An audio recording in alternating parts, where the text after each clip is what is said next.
Chapter 16 Ascent on Success. Frank Yount's death was an unexpected, paralyzing, and demoralizing blow to Beaumont and to his company. Miles Frank Yount was the Yount-Lee Oil Company, as able, as loyal, and as cooperative as his lieutenants were. There was none who could step into his shoes. Tall Rothwell, Lee's son-in-law, assumed the presidency, but he was a field production man, not the master of an empire. Even in the field he had leaned on the genius of Yount. One of the Lees or Woodward might have qualified, but they were occupied with Cullinan. Phelan was no oil man, and without Yount he didn't feel at home in the business. Frank Thomas, Judge Beeman, Strong, and Max Schleicher were eminent in their particular fields, but there was no Frank Yount among them.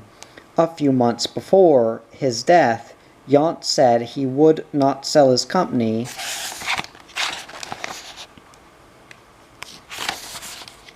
for $100 million. The storage tanks, leases, reserves, equipment, and organization were probably worth that much.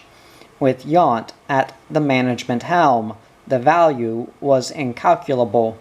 The Yount-Lee Oil Company, a successful operation before 1925, had become the most successful independent oil company in the world because of Spindletop.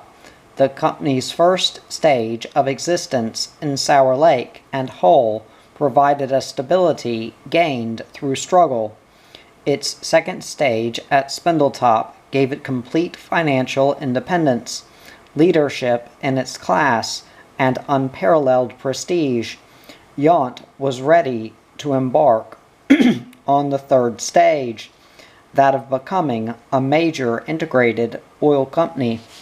When he died, he had acquired reserves as a backlog, good leases for future development, a start in pipeline communications, a deep water terminal, and the largest tank farm in the world. Furthermore, the company had never lost a dime in its history, had never borrowed a single dollar, and had a tremendous cash reserve. This third stage plan was not mere speculation. Everyone sensed Yount's ambition. The people of Beaumont knew about it, and they felt certain Yount would keep his company at home instead of deserting the town, as had the others after the 1901 boom. Yount was sounder than either the Texas Company or the Gulf had been in their early stages. There was a feeling that when the Yount-Lee Company entered the major company class, that would be the day Beaumont would take its long-delayed step toward becoming the largest and most prosperous city in the South. Yount's death ended that dream. Slowly but completely, Beaumonters realized that Yount's great company, born of Spindletop Hill, had died with him. For about a year, the company moved forward on its founders' built-up momentum. Then the difference could be seen. The spirit was gone. Beaumont began to feel the depression after the years of Yount-Lee prosperity. Around the company's offices there was a void. Not only was Yount's presence missing, but his genius, daring, individuality, leadership, and genuine desire for progress were gone. Those in the inner circles felt that the end of the company was near. In spite of that, however, the first rumor that the company might be sold came as a shock. Weeks passed, and the word spread. There was nothing definite, but it was regarded as inevitable. It was clear that the Yount-Lee situation was fraught with opportunity. The way, however, was blocked with obstacles that discouraged ordinary men. In the first place, the value of the Yount Company or its total stock narrowed the field of potential buyers to a mere handful of major oil companies. Even among those, it was doubtful that one would be willing to risk the Texas antitrust laws by purchasing the company outright. Any major company would consider the proposition long and seriously before purchasing Yount Lee's pending lawsuits, unorthodox business methods, and other liabilities. Add to those obstacles the fact that the Yount Lee stockholders had no reason to sacrifice their stock on the altar of excessive taxation, and it was easy to come up with a riddle that lacked a solution. Wright Morrow, a young Houston lawyer, discussed the possible sale of the Yount Lee Company many times with his client, T.P. Lee. Lee was anxious to see the company sold because he knew that without Yount it was through.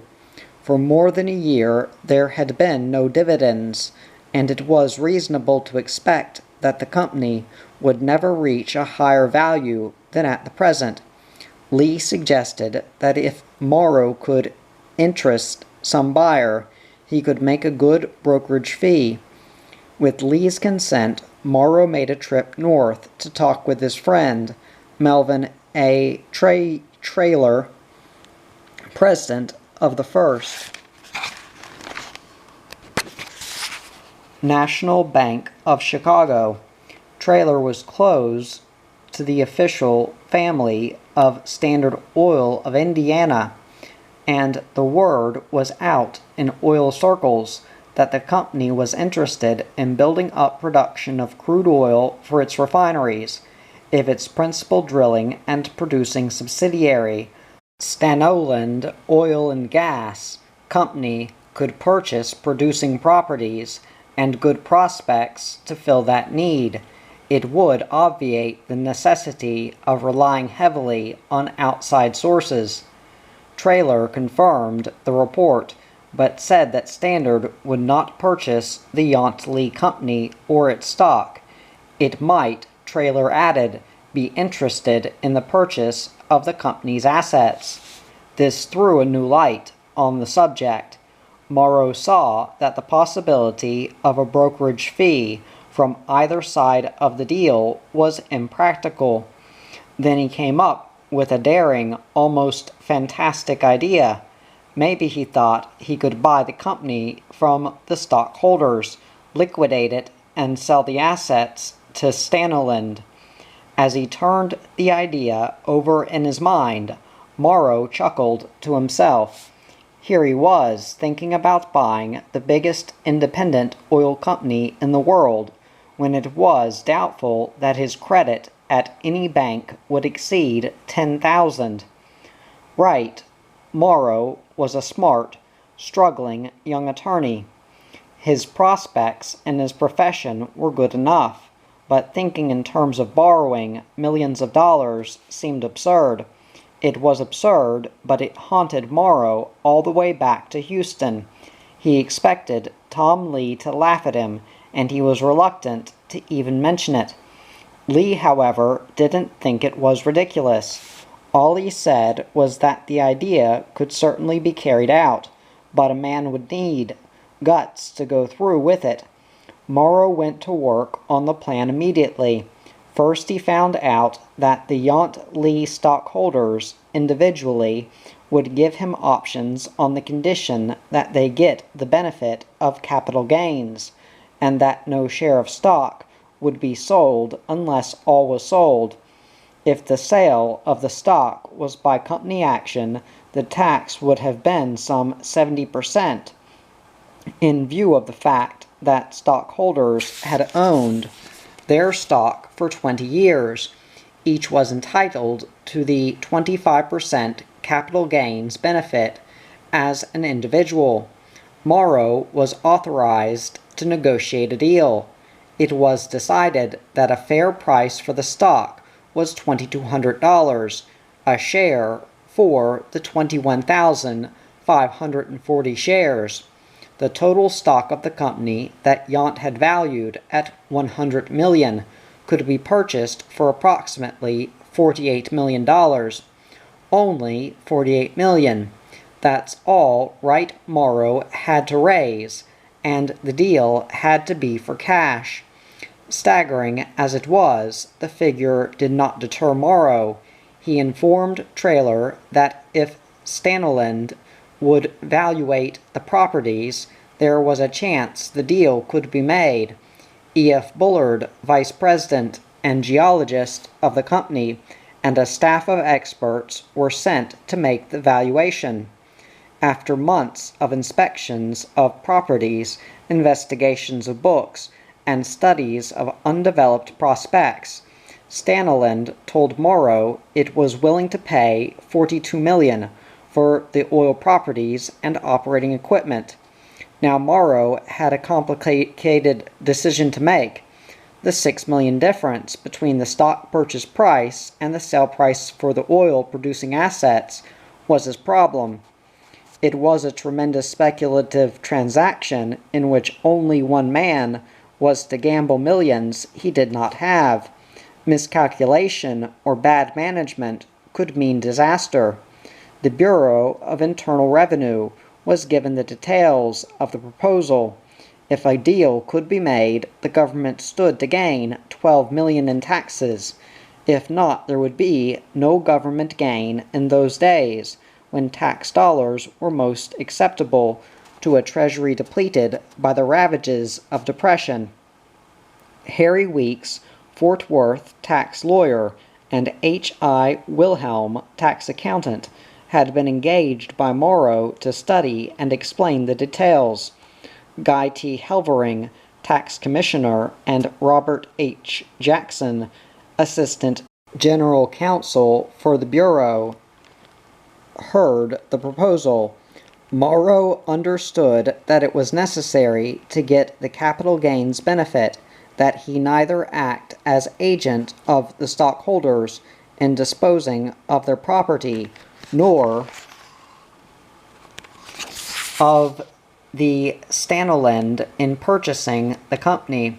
Instead, he must be engaged in a speculative transaction of his own. A sale by company action would not entitle stockholders to capital gains benefit. Stockholders had to sell their shares individually. He explained that such was the case, and that he was to pay more for the stock than he would receive from Stanleyland. The complete deal was presented in writing. Shortly, he received an approval by opinion of the Internal Revenue Department, also in writing. So far, the going had been good, but expensive.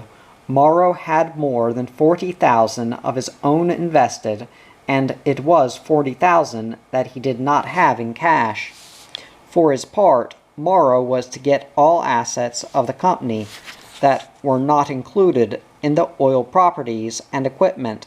This fortunately included some $4 million in cash and negotiable notes, valuable Beaumont and Lake Charles properties, certain oil and bank stocks, some business enterprises, and other Yount holdings, including undeveloped oil properties, Stanleyland was not interested in purchasing, and $1.7 million in accounts receivable. Now all he had to do was borrow the $48 million. He explained the situation to his young, brilliant banker, William A. Kirkland of Houston's First National Bank. The difference between the liquid assets Morrow would receive immediately and those he would have to wait for was $2 million. Kirkland agreed to take a close look at the deal and confer with the National City Bank of New York. He expressed hope. On February 27, 1935, the Stanleyland Company, yielding to the pressure of the Beaumont, Houston, and Tulsa newspapers, admitted that negotiations were being carried on with a third party for the purchase of the Yount Lee Company. The brief release, which was the first official news, dropped like a bombshell in Beaumont. It closed with the statement that negotiations were still far from a conclusion.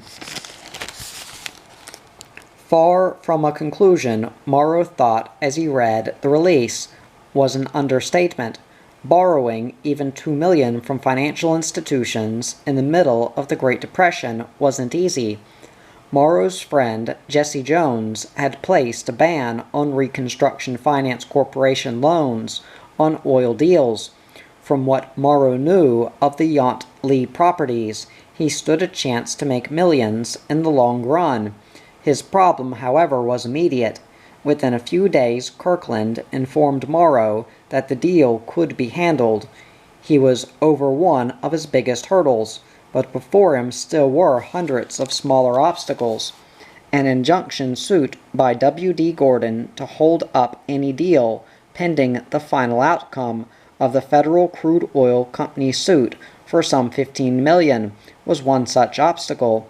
When this impediment was finally removed, there still remained the hostility toward the sale on the part of almost everyone in Beaumont. Some of this proved difficult to overcome. Through the first half of 1935, Morrow wrestled with his problems. There were thousands of loose ends to gather up. He could not be certain that the deal would turn out right for him. There was risk and gamble at every turn. He had to assume all of the company's liabilities, including several important lawsuits and innumerable minor claims. The magnitude of his undertaking was brought home to him as he realized that his interest payments on $2 million would amount to $300 a day, and his taxes on the company's Beaumont holdings alone were $20,000 a year. As weeks passed and details were ironed out, the day for the great transaction loomed. The stock in the company was still held in exactly the proportions as it had been held in 1914, when Harry Phelan gave Frank Yount $750 for a sixth interest, and by the same principles, Lee had divided his quarter interest with his daughter and son-in-law, Rothwell, and his brother, W. E. Lee. Phelan had made a division within his own immediate family. The Yount one-third interest was divided in his estate between his wife and daughter, but Woodward still held his quarter interest intact. For all practical purposes, there had been no changes in the stock holdings, although some non-voting shares were held by Thomas, Strong, and Schleicher. Morrow held the conditional options on all stock and the conditional agreement from Staniland to purchase the oil properties and operating equipment. July 31st, 1935, was the date of the dramatic event. It was the date of the greatest financial transaction in the history of the oil industry. Papers were put in order, meetings were set, and details were lined up for a schedule of action. Pinpoint precision was absolutely necessary. Even a small hitch could throw the schedule off and mean delays that would cost Morrow, the only gambler in the picture, hundreds of thousands of dollars, possibly millions. Yount Lee stockholders were assembled in one place, and the Staniland representatives, including A. W. Peake, chairman of the board, F. O. Pryor, president, and Bullard, with a staff of assistants and experts in another.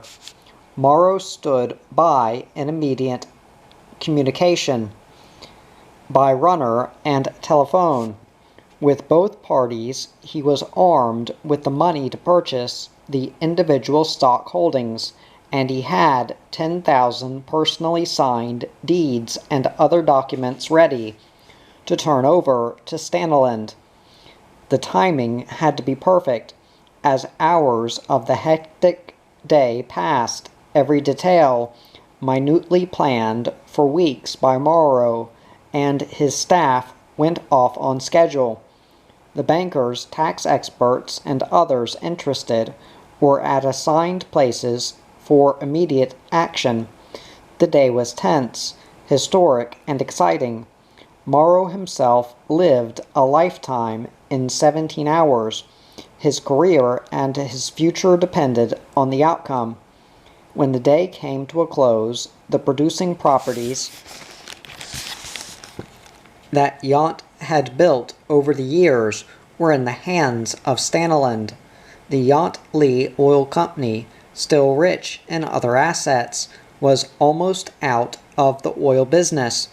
Morrow was its new president, and Roger Guthrie, a Houston lawyer, was secretary, and Weeks and Wilhelm were directors.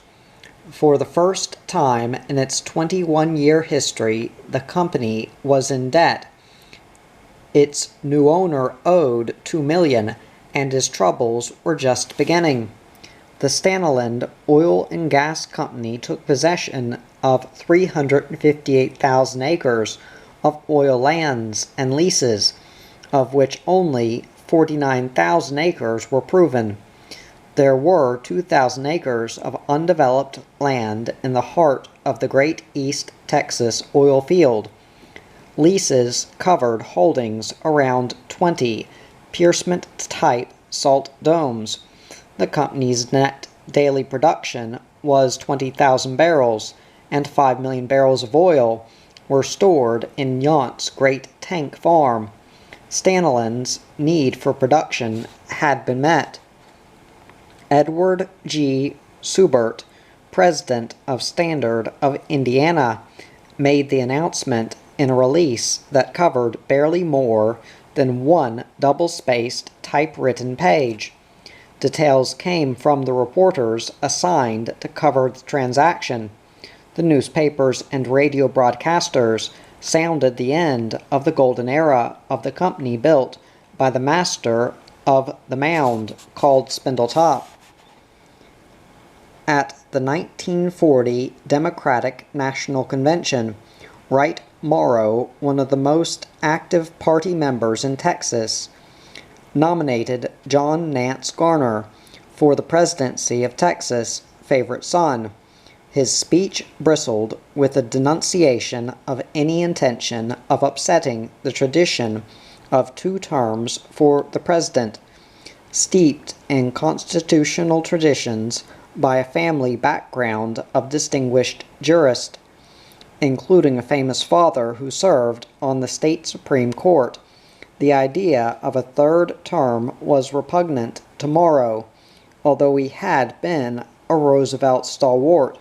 His speech was heard around the nation. Parts of it were used later by Wilkie forces. It was almost as daring a move as his Yount Lee deal had been, in a sense, but it was far from being as wise.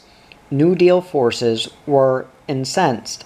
At the time, the Bureau of International Revenue was taking another look at his Yount Lee deal. He had explained the transaction in full before it was made, and had followed with a complete report with exhibits after the deal was completed. In both instances, the matter had been approved by opinion of the department. After the Democratic Convention, Morrow's troubles with the income tax investigators seemed to mount. After almost 5 years of rigorous and costly investigation, which absorbed much of his time and money, his position was finally confirmed again. Morrow and his associates fought out many of Yount's old lawsuits, resisted claims against themselves, and defended new lawsuits.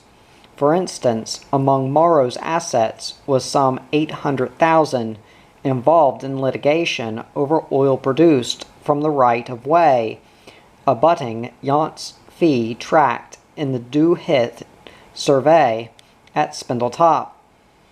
The matter had been settled in a test case, but it was Rio Bravo Oil Company's right to delay settlement of the Yount Lee claim by going to court. Morrow was anxious to retire his debt and reduced the interest as fast as possible. He settled with the defendant company without getting the full amount, but he gained by the action in interest savings. The settlement was a windfall to Rio Bravo. It was the only profit realized out of some 15 million barrels of oil produced by the Rio Bravo. The receipts, less expenses, had been impounded during 8 years of the lawsuit. It was almost 10 years later, after Morrow closed the deal, however, before he actually knew exactly how he stood. The street gossip had him making $1 million from each principal as brokerage fees. That, of course, was totally false.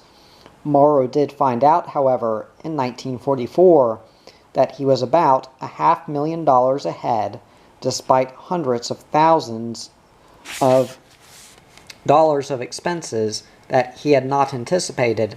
His gamble had paid off, and it continued to do so for some years. For their total investment of $25,000, some 20 years before the stockholders received almost $48 million. The Yount estate received $15 million, Woodward $11.5 million, and the Lees each got $3.4 million, the Rothwells $5.7, and the Felon family $7.5. For their loyalty and good services, Thomas Strong and Schleicher each got about $300,000. The deal ended the second glorious era of Spindletop. Chapter 17. Suits and Countersuits. If the court please, Your Honor, I should like to make a motion. Judge Campbell nodded his approval. Your Honor, since this cause was first instituted, one of the defendants, W. P. H. McFadden, has had born to him a son. That son has grown up in our city, attended the grade schools, and graduated from high school. He has since graduated from the university with a law degree and has passed the state bar examination.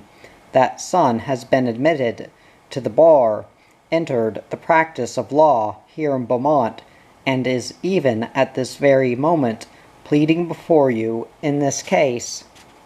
Your Honor, in view of these facts, plus the additional fact that the plaintiffs seem to want for prosecution, I move for the dismissal of this case. Caldwell McFadden was the attorney addressing Judge Campbell, and the judge knew that Caldwell McFadden was the boy whose life had begun since the litigation over the Humphreys survey started. He dismissed the case. That was in 1926, when the cause of the Humphreys heirs was 25 years old. In 1951, even after the federal courts had banned the suit, there were still 4 Humphreys survey cases on the dockets in Jefferson County, 2 of them in federal court. The Humphreys survey is the 3,400 acres that were leased from McFadden, Weiss, and Kyle in 1900 by Lucas, and it is the land upon which Discovery Wells for both the 1901 and the 1925 Spindletop booms were located. It probably has the most fantastic legal history of any strip of land in the country, that despite the fact that it apparently never has been in the slightest danger of being lost to its owners. Legal controversy over the William Phelim Humphreys survey has become an institution, like the hill itself. The original Humphreys went to Texas in the early 30s of the last century. As a colonist under the Republic of Mexico, he was granted a league of land in Jefferson County in 1835. That is all anyone seems to know for certain about the man. Even his name is in doubt. It has been established fairly well that Pelham was a nickname, but proof is not positive. Deed records show that the entire league was conveyed to William English in 1836, that 500 acres was conveyed to John G. Love in 1840, both by William Humphreys.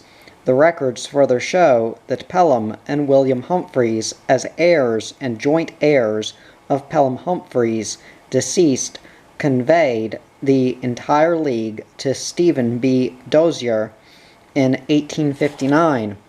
None of these conveyances were filed with the county clerk, however, until 1860.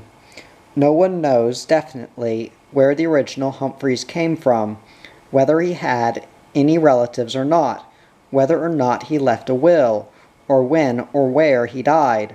The 3 conveyances recorded in 1860, of course, led to conflict over ownership between the Humphreys and the Englishes.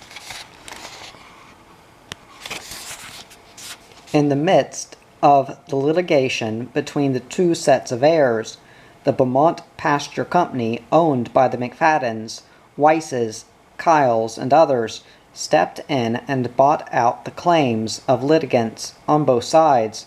The land was fenced that year and kept under fence until 1912.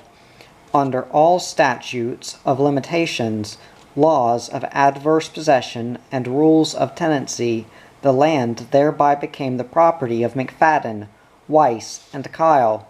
The Lucas Gusher brought heirs out of every hill and valley in Tennessee, from both the Humphreys and the English sides.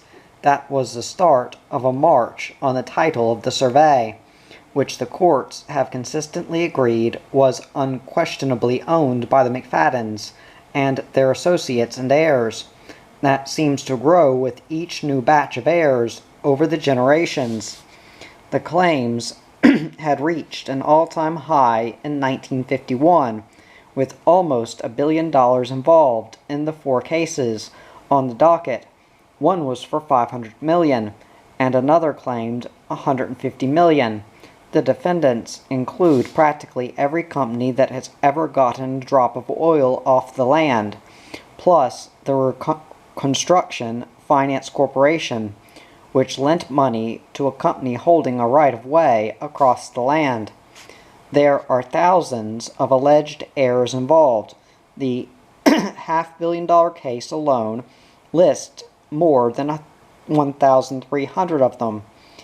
In the early days, there were cases where only 10 or 15 heirs were concerned, but the lines are both prolific, apparently, and the lists grow with each passing year. No one is able to estimate how much money has been spent on fees, court costs, and incidentals over the years. It might have amounted to as much as the profits on all of the oil produced from the survey. The fact that the Jefferson County clerk has been forced to mimeograph a form letter to answer inquiries from hopeful heirs indicates the volume of interest lawyers are able to stir up. The form letter even points out that numerous unsuccessful suits, all of which have failed to break the title, and the fact that a complete abstract cost more than $3,000. These facts did not deter the heirs in their determination to share in the untold wealth that has bubbled out of the Caprock over the years. Although every acre of land on Spindletop Dome and its flanks has been fought out in the courts in hundreds, even thousands of lawsuits, the Humphrey Survey is the only land still under active attack, and that is in spite of the fact that its title is probably safer than any of the others. Young Caldwell McFadden is not young anymore. His trim waistline has spread, and his hair has long since vanished. Somehow he doesn't seem to mind the cases brought against his father's estate. They never worry him because he knows that both the law and equity are on his side. In fact, it is a source of entertainment that he might miss if the matter were ever definitely settled. It is expensive entertainment. Yet Caldwell and his brother Perry believe they can afford the fun better than the myriad of would-be heirs who come into court year after year with the twinkle of gold in their eyes. The Lucas Gusher brought forth the greatest assembly of lawyers and heirs that any event has ever attracted. Within a year after Spindletop came in, the people of Beaumont were probably better versed in conversational Latin than most Irish priests. The language of the day was sprinkled with ipso facto, nunc pro tunc, ex parte, res adjuncticata, minced, and lashes.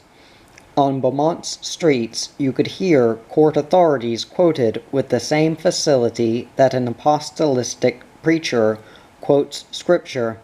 Lawyers made as much profit out of oil as the operators, with half the work, none of the gamble, and twice the social prestige. There was no known case of a Beaumont lawyer going broke, yet former oil men could be found digging ditches, washing dishes in second-rate chilly houses, and panhandling on corners.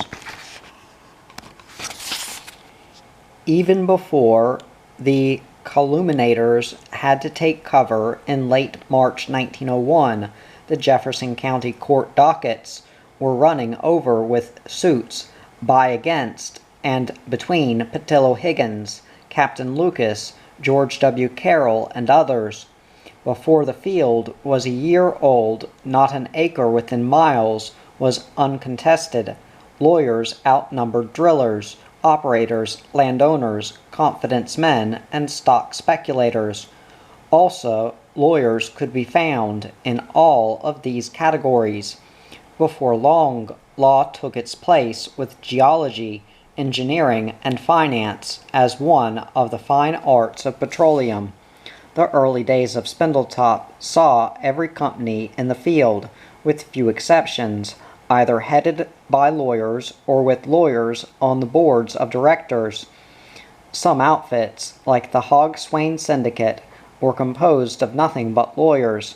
It was inevitable, therefore, that the gentlemen of the bar would head some of the largest companies, like Farish of Standard of Jersey, Beatty of Texas Company, and the present-day Baker of Humble.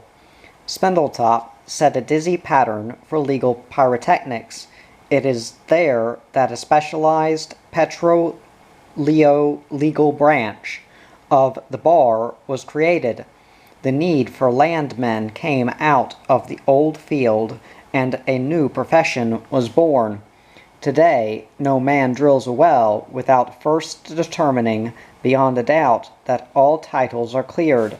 That was not true in the days when leases and land sales were written out on napkins, wrapping paper, the backs of coffee coupons, and the inner wrappers of mail pouch or brown mule tobacco. If they were written at all, often deals were consummated without a scratch of the pen.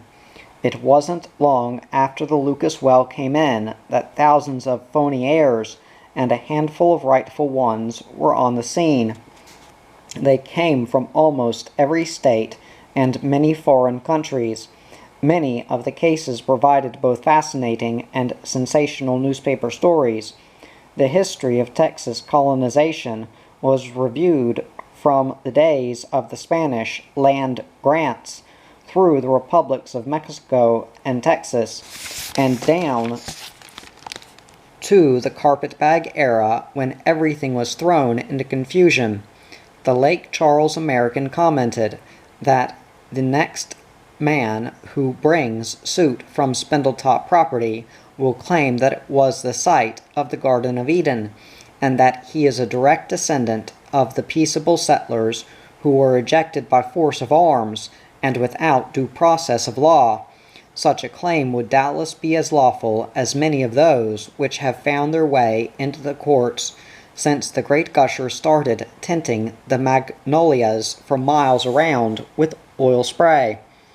With all of its chicanery, fraudulent claims, and legitimate suits, Spindletop served to put emphasis on the rights of landowners and their heirs.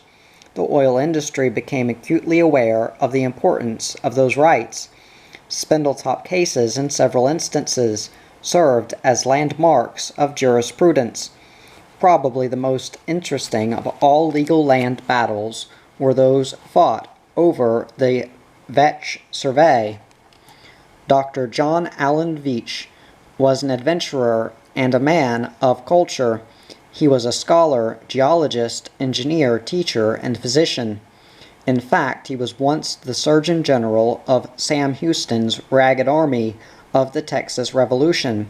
Like Humphreys, he received a land grant from the Mexican government in 1835. He had his head right divided into 3 parcels, and on each explorers have found great oil fields. One of these was at Spindletop, another at Sour Lake, and a third at Orange. He selected high mounds in each case out of a knowledge of either real estate or geology. With all of his education and experience, Dr. Veitch died in poverty, leaving only the worthless land in Jefferson County to his 6 children. One of these children, Andrew himself, an outstanding engineer, died and left his 6th of the life estate to his wife, Annie, and 2 children. In 1891, Captain George W. O'Brien purchased the rights of the Veitch heirs for $300, but through some error failed to obtain the 18th life interest of Allen Veitch's widow, Annie Snow. Although he did deal with her 2 children, this was the land Captain O'Brien put into the Gladys City Company. Spindletop hadn't been going for more than 6 months when the Snow case cast the first serious cloud on every oil well in the field, except 3. Her case was taken by W. D. Gordon, Amos L. Beatty, and Judge R. R. Hazelwood. Although the suit was bitterly contested, there seemed to be little doubt that Miss Snow was entitled to her claim. Her attorneys took the position that a life estate was entitled to inherit mineral as well as surface rights. This involved a principle that the courts of the land had never been required to decide before. It was the first landmark case in Spindletop's legal history. Miss Snow's recovery entitled her to an 18th of every barrel of oil produced on the Veitch survey. Even with oil selling at 5 cents a barrel, it was estimated to have a value of more than $200,000. This she shared with her lawyers, who took the case on a 50% contingency. Shortly after the suit was settled, Judge Hazelwood purchased Miss Snow's interest for $10,000 for the Hogswain Syndicate. Gordon, one of Hazelwood's partners, was indignant over this action and induced his father-in-law, Judge McLean, father of Mars McLean, to bring suit against Hazelwood and the syndicate to recover the interest for Miss Snow. Judge McLean lost the suit in federal court and refused to appeal because his old domino-playing partner, Judge Bryant, had made the ruling. Gordon, however, overcame his personal objections to suing a partner and took the case to the New Orleans Circuit Court and won a clear-cut decision on the appeal. The Supreme Court refused to hear the case on a writ of error. The Snow case, however, was only the opening gun in the barrage of litigation that involved the Veitch survey. For the next few years, the fireworks started when claim was made for 3/4 interest in the survey in the name of George A. Howell of Kentucky and others. The chain of title had been traced back by an entire army of energetic lawyers who came up with the allegation that John Allen Veitch had sold his Spindletop land to Colonel James Morgan in 1841. This was a matter of record. but the record also showed that Morgan had sold the land back to Veitch a few years later. This latter sale, the Howell attorneys claimed, was a forgery. The colonel had stopped paying taxes, they contended, because of a misunderstanding. Regardless of what Colonel Morgan had believed, the record also showed that he sold the land to a man named Baker in 1865, but in 1847 Veitch had sold the property to J.H. Burton, who 7 months later had given a power of attorney to W. Goodwin, who in turn had sold the south 2,000 acres to H.S. James. In 1871, James sold the land to Mark Weiss, who sold it to Charles Cleveland in 1884. About that time, the thing was so embroiled that a lawsuit resulted. This caused Cleveland to settle for 500 acres, which later became the location of a subdivision known as Spindletop Heights, and from which the old hill got its name. This was the same Cleveland heirs land that the Gladys City Company once authorized George O'Brien to purchase, but which he was unable to get before everyone lost interest in Till O'Higgins' project. Finally, the various parties to the Morgan suit, including the attorneys for Annie Trench of England, started suing each other. There were prosecuted judgments, agreed judgments, settlements, and other actions that finally resulted in some kind of order. The lawyers who had taken their cases on contingencies wound up with small tracts and little cash. Some of the prominent men of the bar included J.O. Davis, J.H. Tremblay, and T.C. Rowe. These names are on Spindletop leases today, but as far as anyone knows, the legal controversy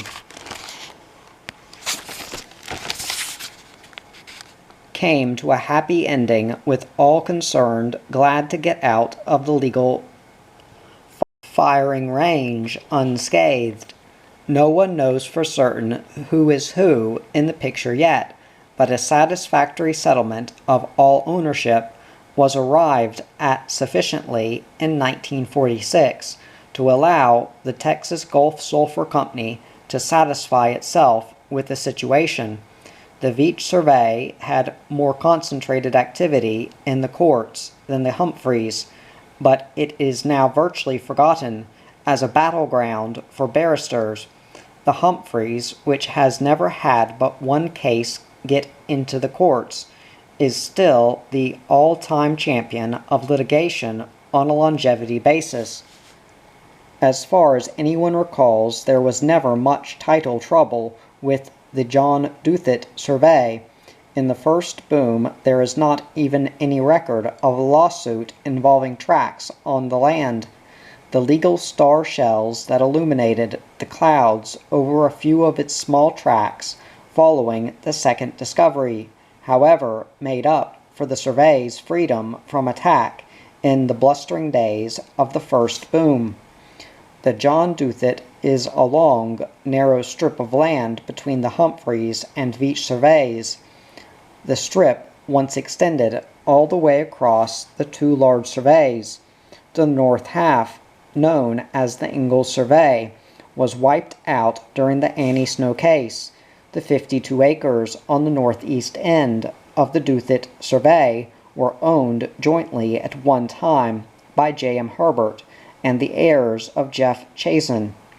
The 52 acres were checkerboarded into 8 lots, with Herbert owning all of those with even numbers and Charles J. Chazen, representing the Chazen heirs, owning the odd-numbered lots.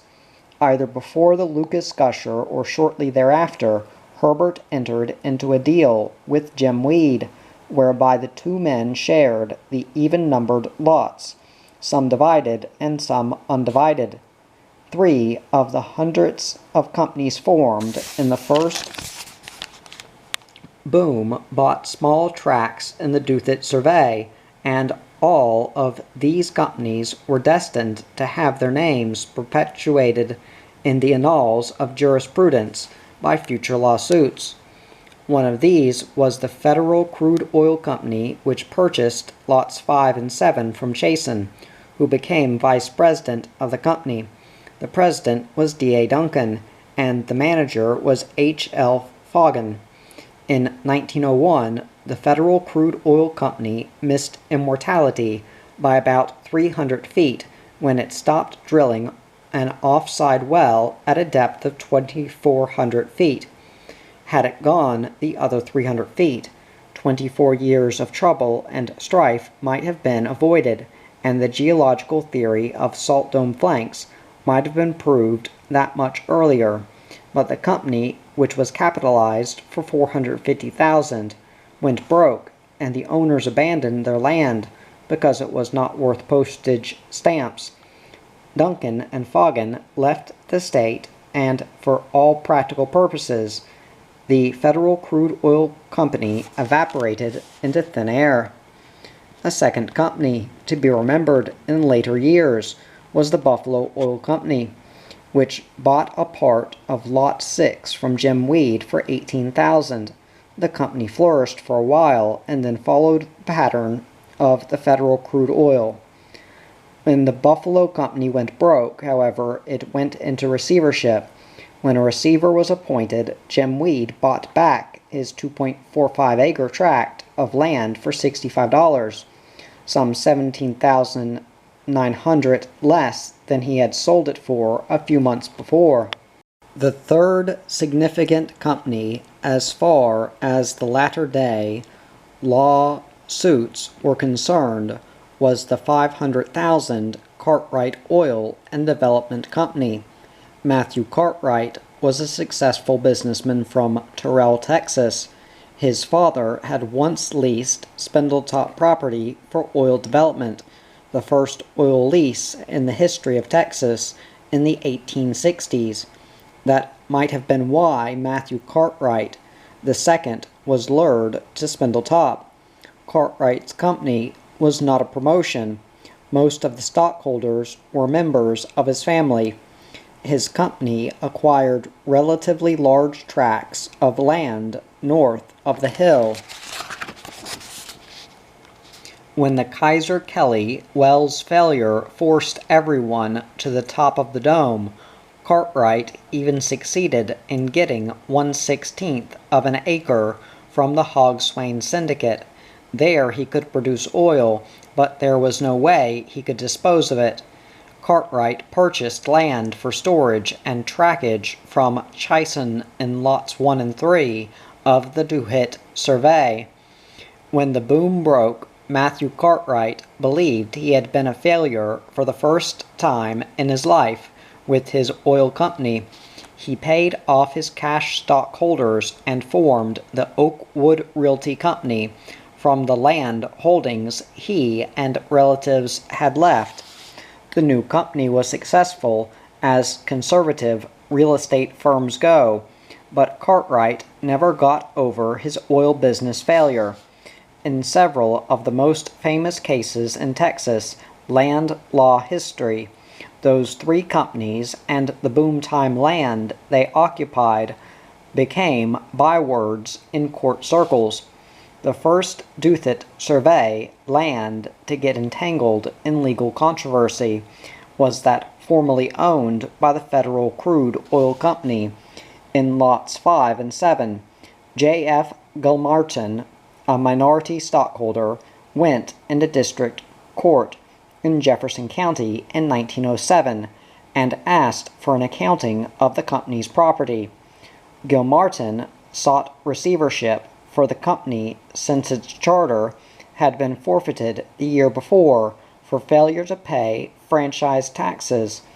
The company had never been liquidated, so Gilmartin believed he was entitled to some action for his stock, however small the amount might be. The state had already sued to foreclose on a tax lien. The district court appointed C.L. Rutt of Beaumont as receiver and ordered him to investigate. Rutt reported back that he could find no personal property, but that the company still owned lots 5 and 7, which he had taken over as receiver. His report described the land as being of no present value and not liable to appreciable increase in value. He said that the state claimed $175 in taxes, but that the 13.8 acres were not worth it. Rutt said that Gilmartin, the stockholder, had offered $50 for the land, and that he would recommend its sale for that price, provided Gilmartin would assume liabilities for taxes due. The court so ordered, and Gilmartin took over the property. Almost immediately he sold Lot 7 for $60 to R.W. Wilson. There was no protest, and no one seemed worried over the case for some years. Chison had refused to take part in the suit on the grounds that he had resigned as an officer in 1904. In 1917, B.E. Quinn, McLean's old hotel partner, paid Wilson $700 for Lot 7. That same year, Frank Yount bought his first Spindletop property when he paid Gilmartin $600 for Lot 5. A slight oil flurry hit Spindletop in 1919, and for a few weeks it looked as if a new boom might develop. That was when one of the flank fluke wells flowed briefly. Suddenly, as if from out of a dim yesterday, came Duncan and Foggin, the two officers who had left the state in 1903. They were joined by Chison and Peter Anderson, another former director, who sued Quinn for Lot 7, a case which also placed Yount's Lot 5 in jeopardy. W.D. Gordon, Annie Snow's attorney of old, brought the suit in Foggin's name for 50% fee. The resourceful and able Gordon won his suit, but the case was appealed to a higher court. There the decision was reversed, and Quinn and Yount retained their property. By 1922, the oil scare had ended, land values dropped again, and there was no further litigation. That serenely peaceful situation prevailed until 1926, when Frank Yount started decorating Lot 5 with 10,000-barrel oil wells. The case went into federal court and right up to the United States Supreme Court, where the decision was against Foggin and his associates in every instance. In 1928, McLean, Chison, and a few others had a new idea. They purchased most of the Federal Crude Oil Company's old stock, paid all of the back taxes, and had the company's charter revived. By now, Yount Lee Oil Company had 27 wells on the 6.9 acres of Lot 5, and the prize was something akin to a boy's mental picture of the value of the pot of gold at the end of the rainbow.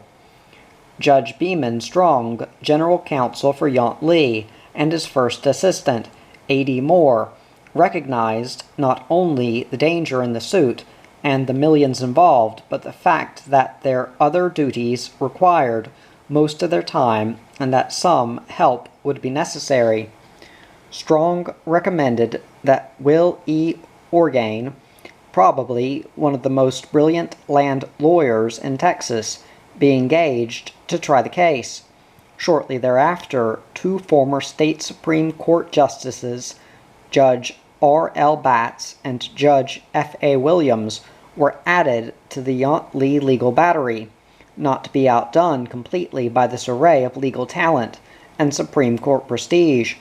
Gordon enlisted the aid of another former Supreme Court Justice, Judge Nelson Phillips, and C.W. Hoth, one of the most colorful lawyers in Texas coast circles. The history of the Federal Crude Oil Company, the receivership, the old cases, and every available detail of the past were all rehashed. Distinguished and determined lawyers displayed talents that have seldom been equaled in the courts of the land. Gordon was the kind of lawyer against whom no opponent could let down his guard for a moment, and Orgain was a match for the old master. For 7 years, the legal maneuvering went on. Orgain and the Yant Lee Company won in every court, but knew they had a fight right down to the finish. Ownership under limitations was proved by the existence of an oil pick-up station on Lot 5. Frank Yant did not live to see the outcome of the legal battle over his precious fee land, but his company was the ultimate winner. Even before the federal crude oil case was finally adjudicated, Yant's fee land in Lot 5 was under a new attack. The case was styled Ivy Wilkinson Counts et al. Versus Yant Lee Oil Company et al. Miss Counts was the daughter of G.B. Wilkinson, an old railroad man and teamster who had died before the great flank production was found on the side of the hill. The other plaintiffs in the case were Miss Counts's sister, Miss Stella Hart, and the husbands of the two women. They asked damages of $15 million, plus interest in the amount of another $5 million. The attorney for the plaintiffs was Oliver J. Todd, another most resourceful member of Beaumont's celebrated corps of lawyers. Todd took the case for a 50% interest in whatever might be recovered from the claim. His idea for the suit might have come from testimony establishing limitations in the federal crude oil suit. He took the novel position that he did not sue for possession of the tract. He admitted apparently that the Yant Lee Company was entitled to it by adverse possession. Todd did contend, however, that his client's father was entitled to the minerals produced during the tenancy of his period of prior adverse possession. However, the plaintiffs had as their chief adversary the redoubtable Will Orgain, who had by then become the expert on the Hill as far as the land laws were concerned. Todd's contention was that Wilkinson had occupied Lot 5 since 1912 and had therefore come into complete possession of the tract by the 10-year statute of limitations in 1922. Orgain's job was to prove that Wilkinson never had exclusive possession of the land, and furthermore that he had not occupied it in his own name for more than 7 or 8 years under any interpretation of ownership. As the story unraveled in the courts, it was revealed that Wilkinson himself never asserted ownership to the property. As far as most witnesses, including his son, C.B. Wilkinson, knew, it had all started back in 1908 when Jim Nearin was appointed receiver by the district court for waste oil on the Hill. The court was charged with the responsibility of preventing the oil from becoming a fire hazard. Many wells were flowing on the Hill, and pipelines and storage tanks were subject to leakage. The oil, as in the case of the first gusher, drained off to the southwest, across the flats, in the direction of Hilbrandt's Bayou. Nearin selected a site in Lot 6, alongside the road, and purchased an acre there for a very nominal price. He and Clint Chenault built an oil pit and pickup station on the land. A year later, after Nearin had bought out his partner's interest, he died. He left the acre and the business to his wife, Jeanette. His brother, Bill Nearin, bought the business, but not the acre of land from Miss Nearin. Shortly thereafter, a survey was made of the land, and it was found that the Nearin oil pickup station was not entirely on his acre in Lot 6. Some of the tanks and pits slopped over onto Gulmartin's celebrated Lot 5. Rather than move the equipment and dig new pits, He arranged to pay Gulmartin $20 a year for the right to use part of his land. Later Nearin sold the station, and within a year or so it changed hands again, finally falling into possession of Horace Blanchet, who had been appointed receiver. Blanchet was later appointed tax assessor for the city and was unable to continue to operate the station. Sometime in 1911, he made a deal with Wilkinson to operate the station, pay all expenses, and keep 75% of the profits. Blanchet was to get 25% of the profits. The question upon which the case hinged was how long Wilkinson kept up this arrangement before taking the station over entirely. The plaintiffs contended that the change over was almost immediately, if in fact Blanchet ever had anything to do with Wilkinson's business. The defense contended that Blanchet was still the boss as late as 1918, when Frank Yount permitted him to continue using the land without cost. Had Yount been a hard-headed businessman, he could have taken the land over or insisted on payment, which would have precluded any possibility of claim by adverse possession. What he actually did, however, was merely tell Blanchet that when the land was needed, he would give ample notice to move off. In fact, when Yount did move on the tract in 1926, he gave Wilkinson's son several weeks' notice, and then generously purchased the old tanks for which he had no use, simply to help Wilkinson. Yount's big heart, however, must have cost him and his heirs and associates several $100,000s in court expenses before the suit was settled. The courts seemed to side with the Yount-Lee contention of when Wilkinson took over the land, plus the contention that the Conses had no right to a claim for damages under adverse possession. Todd admitted that Yount-Lee owned the property under the same 10-year law of limitations when the case came into court. Orgain had further proved that during the entire time that Nearin, Blanchet, and Wilkinson had their station on the land, the McFadden-Weiss-Kyle Canal had run across the property and had paid for the use of the land, and had therefore used it. That ruled out any possibility of exclusive possession. The trial was bitterly contested for several years, and on appeal, Yount's generosity again jeopardized the suit. Yount had insisted on paying the witnesses, who were mostly poor men, and who had taken time out of their jobs to testify on his behalf, more than $12.50 a day witness fee. He gave them from $250 to $1,000 each, over and above the necessary amount, because his attorneys had insisted on their remaining in town during an entire trial period. On appeal, Todd hinted that this might be evidence of intimidation and should disqualify their testimony. His plea, however, failed. A most interesting sidelight on this case was the fact that the single acre that Jim Nearin bought and left to his wife, who became Jeanette Mann by a later marriage, produced almost 1 million barrels of $2 oil during the boom, and has produced thousands of barrels since.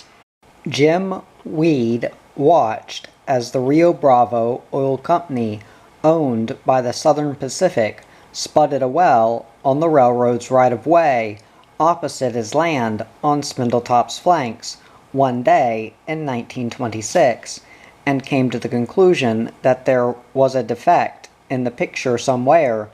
Here, he reasoned, was a railroad way, granted for the purpose of easement for tracks, that was going to be used by the railroad company's subsidiary to drain oil from under the 2.45 acres, which he had repurchased from the Old Buffalo Oil Company for $65. No one else seemed disturbed about the matter, not even the Gulf Oil Company, which had paid him $25,000 and a sixth royalty for the lease.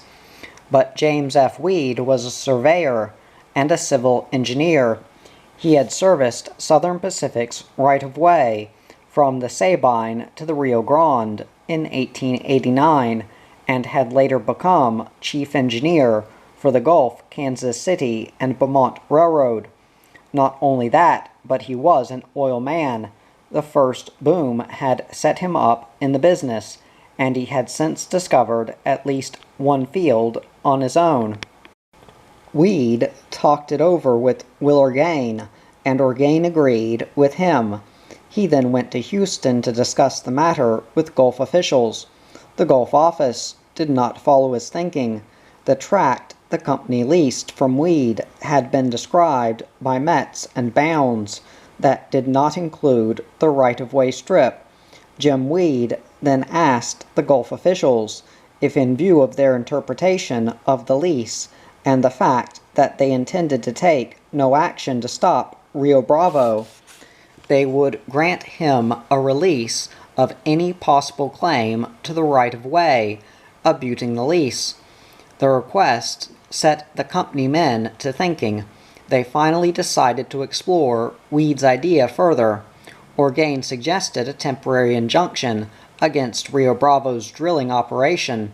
This, he reasoned, should be filed before Rio Bravo hit oil, as a suit filed afterward would give the operating company an advantage in equity which might be difficult to overcome. All agreed with this, and the injunction was requested and granted. Shortly thereafter, the Gulf attorney agreed with the Weed and Orgain argument and agreed to aid Weed in a suit against Rio Bravo. The company had more interest, of course, than Weed in his own tract. Gulf also had leases on the Oakwood Realty tract on the opposite side of the tracks, with twice the right-of-way frontage, and the Weed tract, as well as the Man Acre north of the Weed tract. The suit against Rio Bravo was styled James F. Weed versus Rio Bravo Oil Company. By agreement, Rio Bravo was permitted to continue drilling with the provision that the proceeds from oil produced on the right-of-way, less agreed expenses, would be impounded until the suit was settled. Yount Lee's highly controversial Lot 5 came into the picture, as it too bordered on the right-of-way. Yount's company, therefore, became an important party to the suit, on the side of Gulf and Weed. As the months passed, Rio Bravo lined its 200-foot right-of-way with sensational producers, with each 1,000 barrels and then each 100,000 barrels, and finally, with each million barrels of oil produced. The suit assumed greater and greater proportions in the court. The suit called for the clarification of an important principle of law. There was a definite establishment of metes and bounds to all tracts abutting the right-of-way, and those metes and bounds did not include the right-of-way. This, Rio Bravo contended, left the strip entirely in the possession of the railroad company, which had purchased it from Hebert and Chasen prior to the original Spindletop discovery. Before Weed got his idea, that was also the understanding of the property owners and their leases. The entire Rio Bravo suit revolved around the partitioning of the northeast 52 acres of the Duthet survey. The partitioning had taken place before even the first boom, and not 1 acre of the entire survey was productive in that boom. J.M. Hebert and the Chasen heirs had split the subdivision into 8 lots, 4 of which contained 5.27 acres each, and 4 containing 6.9 acres each. Adding up the total of the lots partitioned, it was apparent that only 48.68 acres had been included in the partitioning of the 52 acres. The Southern Pacific right-of-way covered the other 3.32 acres of the subdivision. The entire contention, therefore, was over the 3.32 acres, and the fact is that Weed's claim was to only 45/100ths of an acre occupied by the west side of the right-of-way, abutting his 2.45-acre tract. The other abutting tracts, however, would be governed by whatever decision was made in the Weed case. Hebert deeded the tract to Weed in April of 1901, before Weed had sold it to the Buffalo Oil Company. The deed carried conflicting descriptions. The first part described the lot as the southeast one-half of Lot 6 of the subdivision of a tract of 52 acres of land off the north end of the John Douthit survey, as shown by the plat attached to the deed of partition, etc. The second part described Lot 6 by metes and bounds, and excluded thereby the land occupied by the right-of-way. Through all of the courts to the state Supreme Court, it was the contention of Orgain and the Gulf attorneys that land fronting on a right-of-way for railroads, streets, highways, and the like would include the fee to the center of the way, unless the deed contained some expression to the contrary. It was further contended that in cases of conflict in description, a plat of a subdivision would prevail over a description by metes and bounds. The conflict certainly existed in the two descriptions. The plat favored Weed. The case was brilliantly fought through the courts for almost 10 years. Weed was the winner in each successive court. The case served as a precedent establishing the principle that a conveyance of land abutting a right-of-way, street, or highway passes title to minerals to the center of such right-of-way. After the years of legal turmoil over the question, there was some $15 million in the Rio Bravo kitty that had to be returned, less operating expenses, to the owners of the 3.32 acres. More than 3 million barrels of oil had been produced from Weed's 4/5 of a half acre.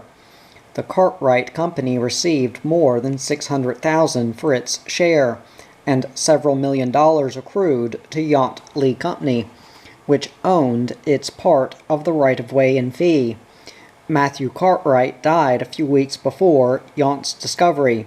The oil in the old Cartwright land, plus that produced on the abutting right-of-way, proved his oil venture a success in the long run.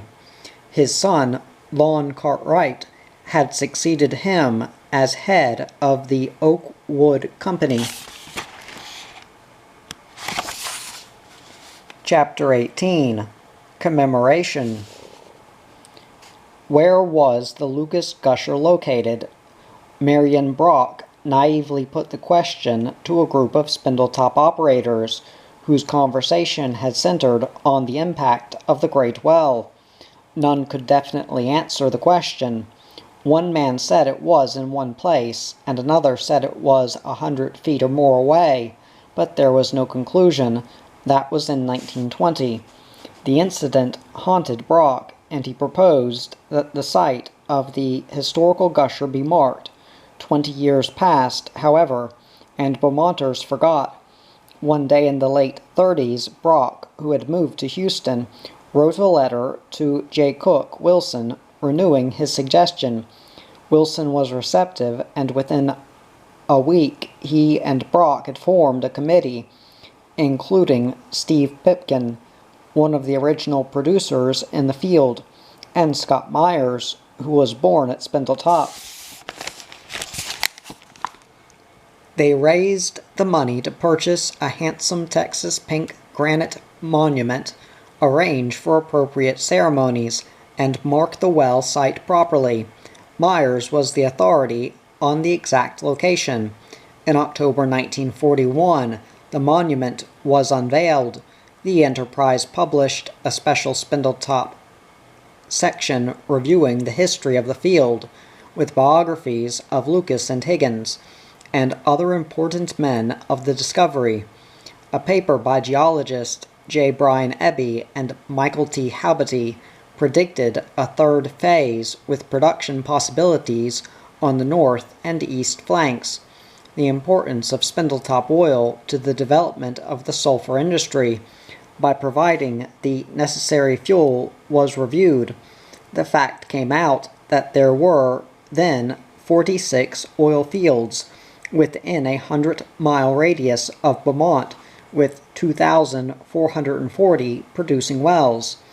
A picture of the plugged McFadden No. 2, Yount's discovery, suggested to some the possibility of a second marker. The ceremony was a success, and a new generation of Beaumonters learned something of the oil field. Marion Brock and Scott Myers were not satisfied. They believed honor was due the Spindletop pioneers, as well as the Gusher. The war interfered, but by 1946 they were again working on a plan for a golden anniversary celebration. Their efforts aroused others, and by 1949 a charter was granted for the Spindletop 50th Anniversary Commission, and Governor Shivers appointed John W. Newton, head of Beaumont's Magnolia Refinery, as its chairman. Brock and Myers were members of the commission. The date was January 10, 1951. The weather was cold and invigorating. There wasn't a cloud in the sky. It was the same kind of day it had been exactly 50 years ago. Beaumont was a boomtown again. Bands were playing and people were milling. Children galloped around the streets, dressed in the fashion of 1900. There were promoters with tall silk hats, frock coats, shoestring ties, and wide black mustaches. In every store window there were displays depicting scenes of then and now. Up and down the streets, old-timers were greeting one another.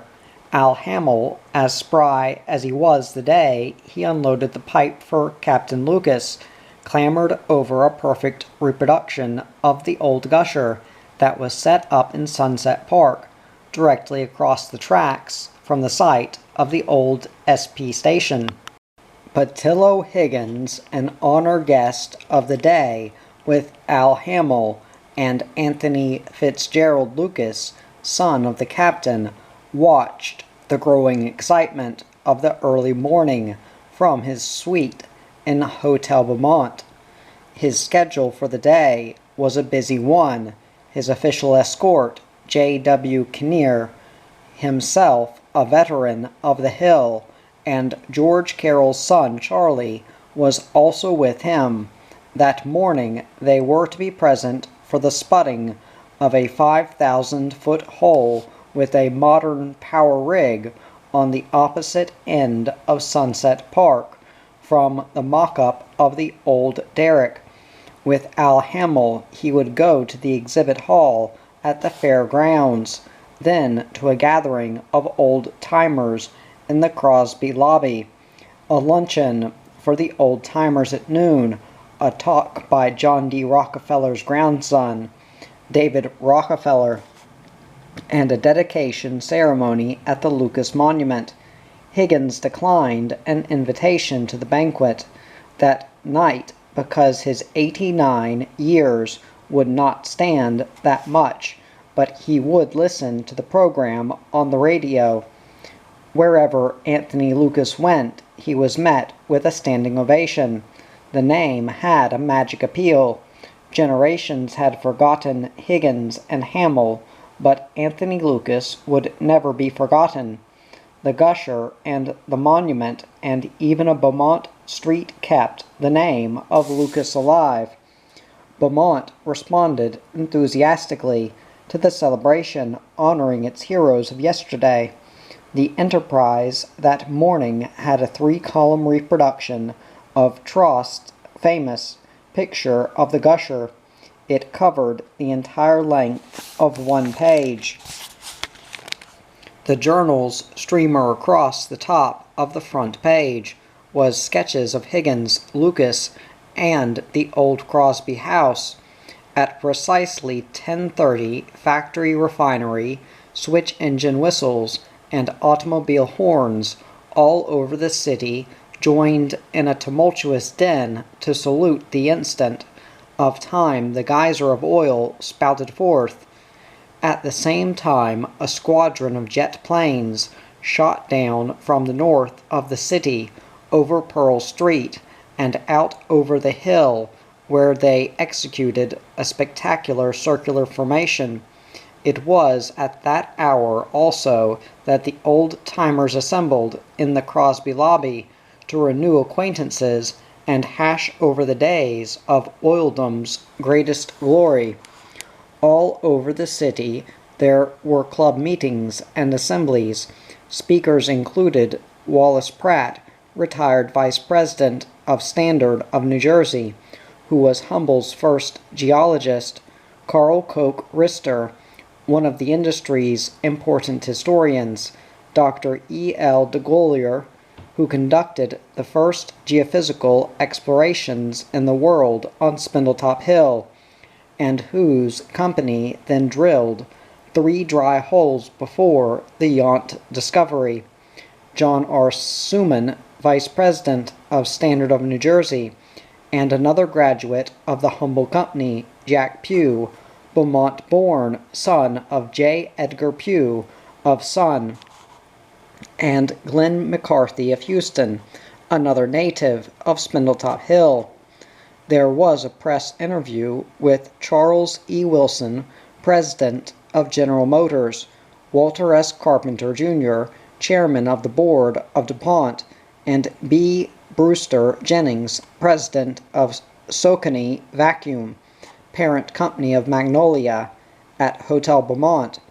These 3 were the principal speakers at the 50th anniversary dinner that night. It was there that Hop Wright, who, with Tom Fuller, had the leading cafe on the hill during the entire boom period, served a fabulous pheasant dinner.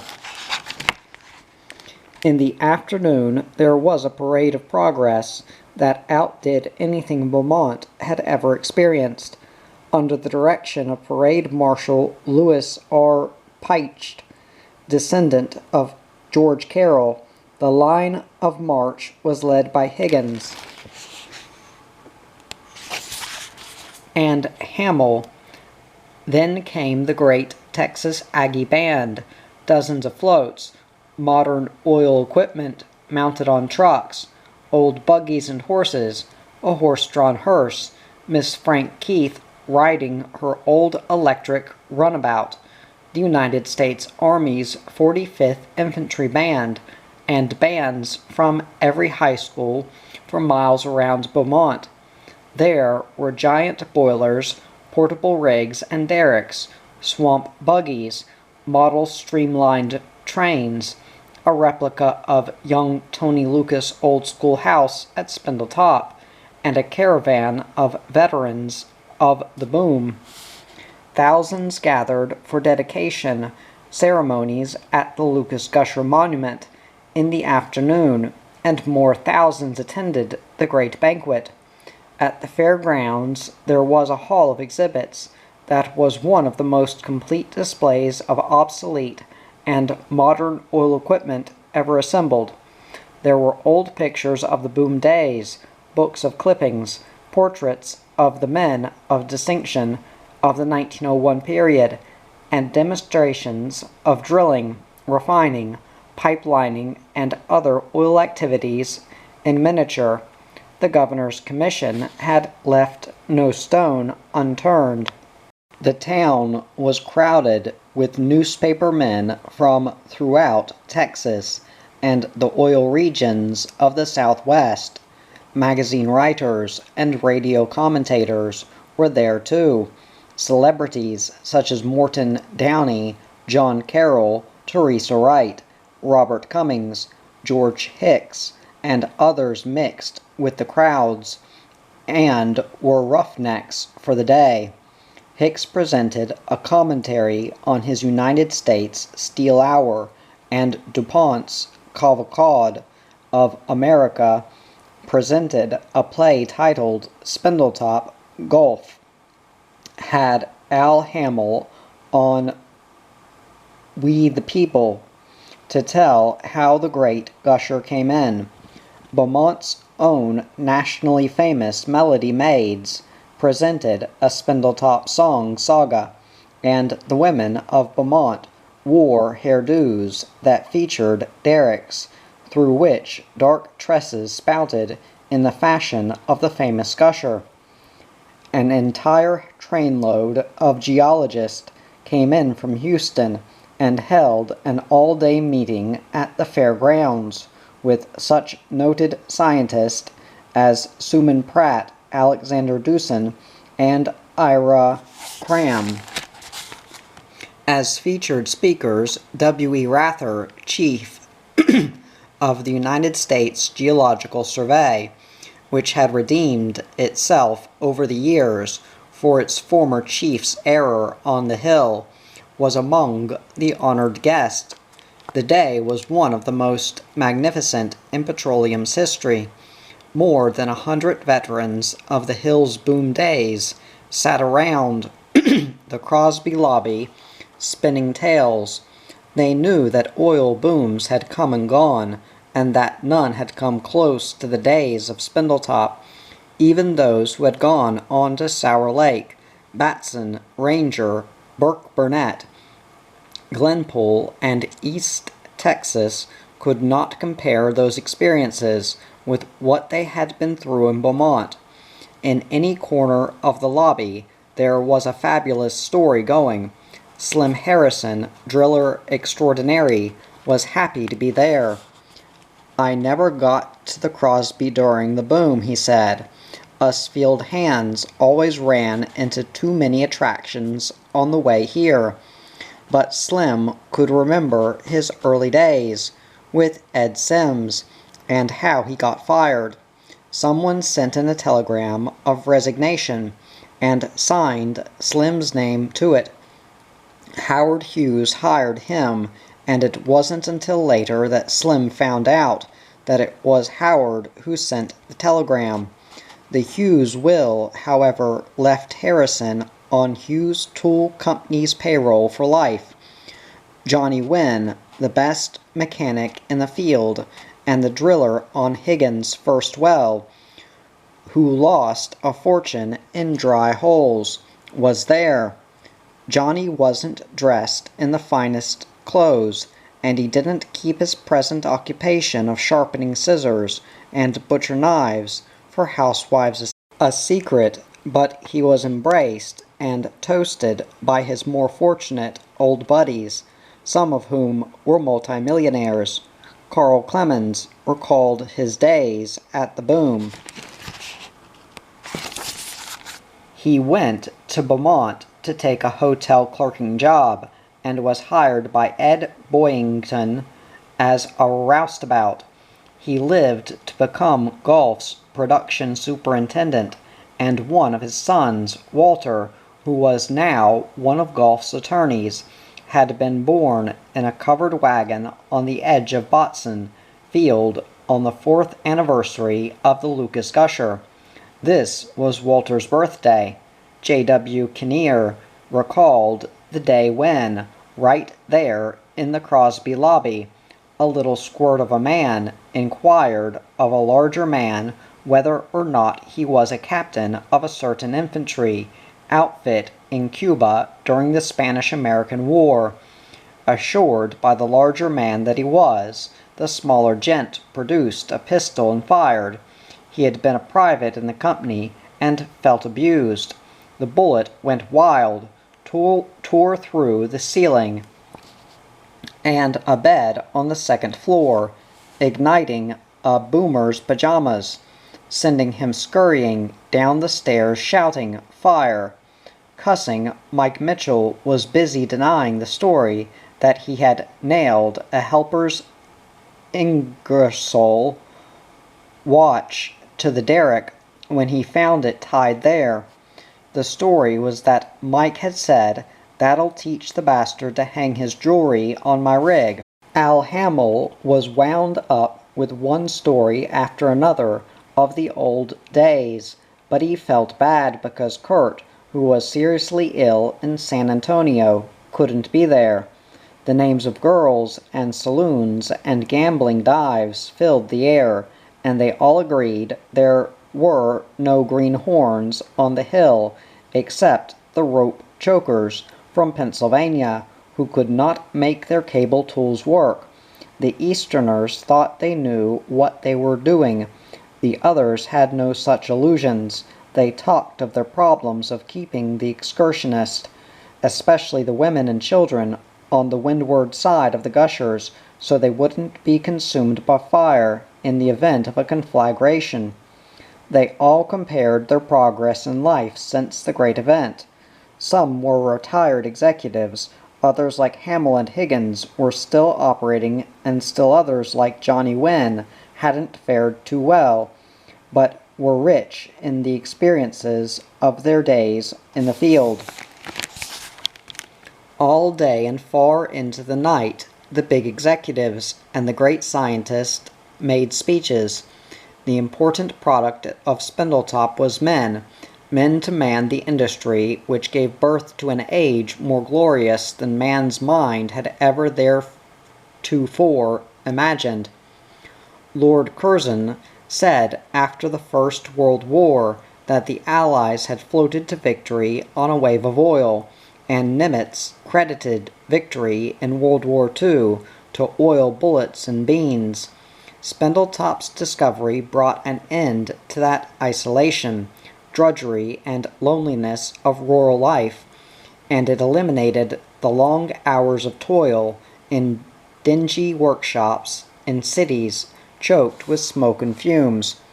The Literary Digest can not be blamed for saying that the automobile would never be as popular as the bicycle, any more than Edison can be censored for his statement that the airplane was a fad and would never be practical. No imagination was great enough to foresee the miracles that would come from Spindletop's bounty. The revolution wrought by this great economic epoch has changed our way of life completely. At the end of 1901, there were 8,000 automobiles in America. Today, there are 50 million. Moreover, there are 3 million tractors, 35 million other farm vehicles, and 8 million trucks. There are 3,320,000 miles of highways and streets in this country, over which vehicles annually consume 37 billion gallons of motor fuel. For this you can thank the diligence, labor, and genius of the pioneers of Spindletop and their successors. Patillo Higgins sat on platforms, in expansive dining rooms, and before his radio in the hotel, listening to all of these phrases and many more.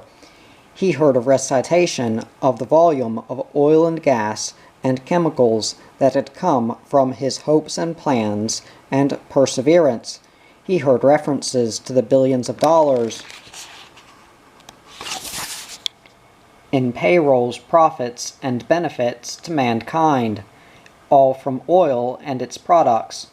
It isn't important, one speaker had said, who made money or who has gone broke in oil. The balance is heavily in favor of the latter, of course.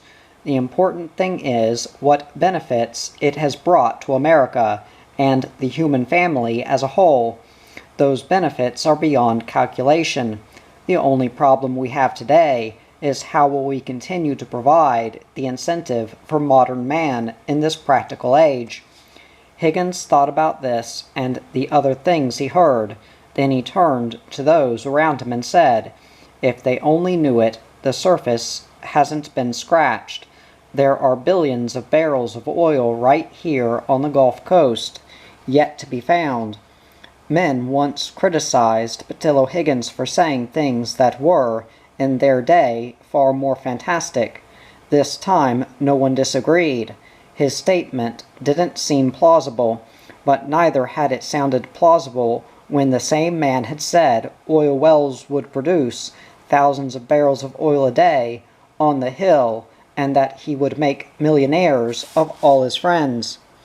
Within a few weeks after Higgins and Hamel and the younger Lucas had departed, the Beaumont newspapers were headlining the story of Spindletop's impending third phase.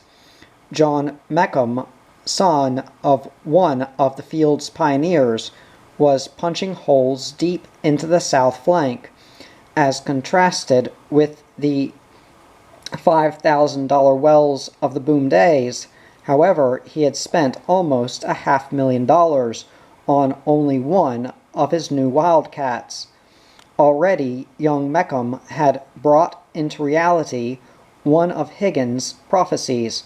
That was the one made to I.D. Polk about buying land across the river from the field, where there would someday be another great discovery.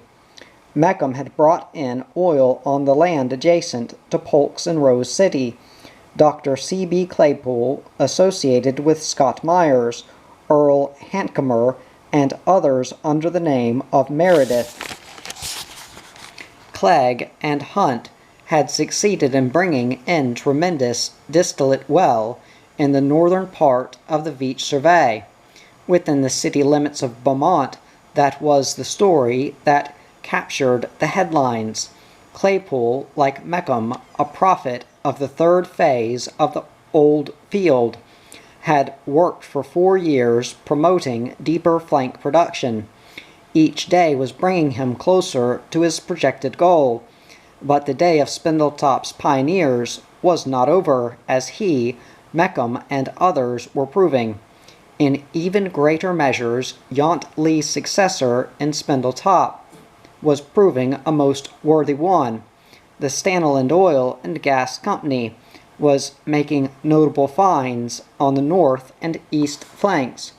Also within Beaumont's city limits, the company's program was a full one and promised results, although the tremendous investment of all the deeper flank operators will require many years for a payout, even when the third bonanza is hit. The old hill was still fainting and challenging its sons. Lucas had first gone to Spindletop in search of sulfur. Now, in 1951, the golden anniversary of the discovery, it seemed that the golden stone that burns would be found in abundance beneath the topographical high that was the hill known as Spindletop. George Markey, great genius of the sulfur industry, spent years dreaming of Spindletop's sulfur possibilities. In 1943, his Texas Gulf Sulfur Company took over the hill from the Jefferson Lake Sulfur Company, which had already drilled a dozen or more exploratory wells. As Texas Gulf continued this exploratory program, its agents spread to the four winds in search of answers to the jigsaw puzzle of land ownerships, into every state in the Union as well as into a half-dozen foreign countries. They searched for owners and heirs. They could not hope to develop sulfur without the dome's entire surface as a block. They found parcels of land as small as 8 by 9 feet in the old Hog Swain tract. They found multiple ownerships and heirships of these minute parcels as well as the larger ones. In Beaumont and all over the country they found heirs who had no idea they were entitled to anything on Spindletop. Tireless landmen and lawyers scoured the nation, and as the golden anniversary year was closing, they had virtually completed their task. It was then that Markey announced that his company would spend a minimum of $10 million on the installation of a plant and other facilities, exclusive of the purchase of mineral and surface rights. Yet Markey realized the gamble the hill required of him.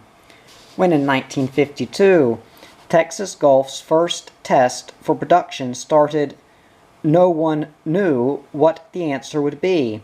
The hill has been punched full of holes. The sulfur that explorations have proved is there might resist efforts to bring it to the surface. Even before the production efforts were attempted, the years of work required had forced Merki into a premature retirement, yet he can rest assured of achieving the goal of becoming one of Spindletop Hill's most intrepid sons, like Higgins and Lucas and Galley and the Hamels and the horde of others before him. He is gambling against tremendous odds to bring to the surface the bounty of nature that will make life everlastingly more abundant for mankind.